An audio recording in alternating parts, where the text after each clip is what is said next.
The Missile is a music producer. No, not some bedroom pop producer with a second-generation Focusrite 2i2 they got from their dorm room neighbor after they dropped out of college to join Job Corps. No, he got the Scarlett 18i20. What does that mean? It means the Missile didn't drop $3,399 on a Universal Apollo Thunderbolt interface that doesn't even include MIDI out.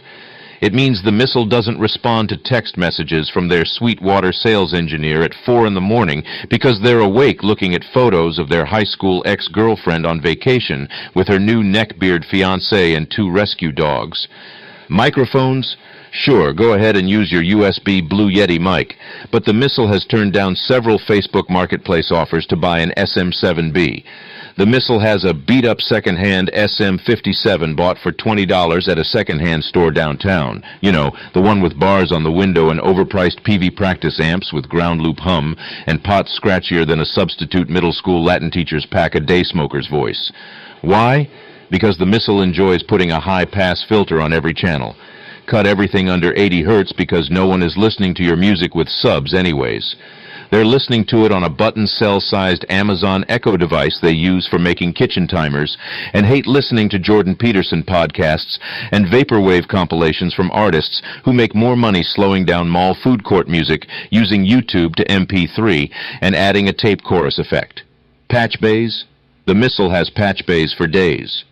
Even though all their synths have the highest noise floors imaginable, a $60 patch bay and a $5,000 synthesizer that only plays one note at a time sounds better than the VST bass sounds that ship standard with Ableton Live.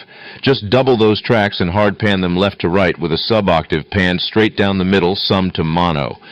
You want to put a blankie over your head to record vocals? That's cute.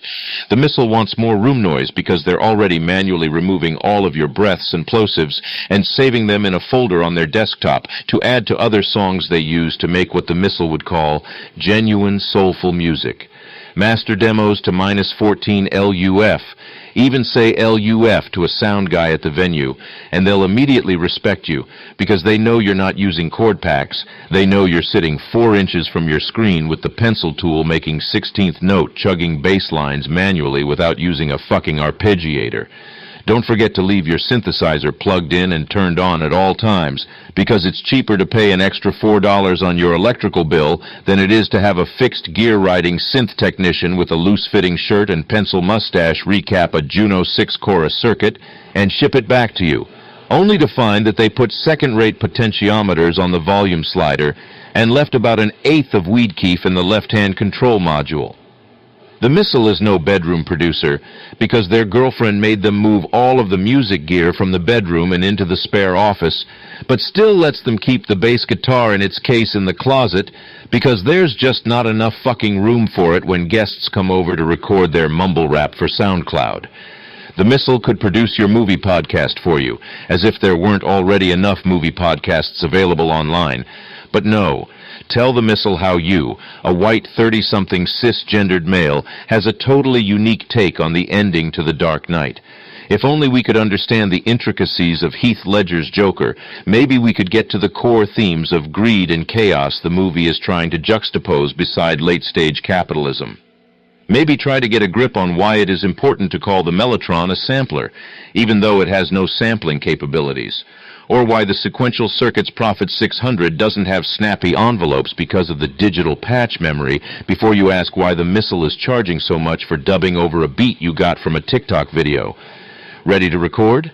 The Missile is making you do vocal warm-ups for 10 minutes while they finalize a project they've been meaning to send to a client for 2 months, but they've been too busy looking for insurance claims jobs on Monster.com and have a raging case of imposter syndrome.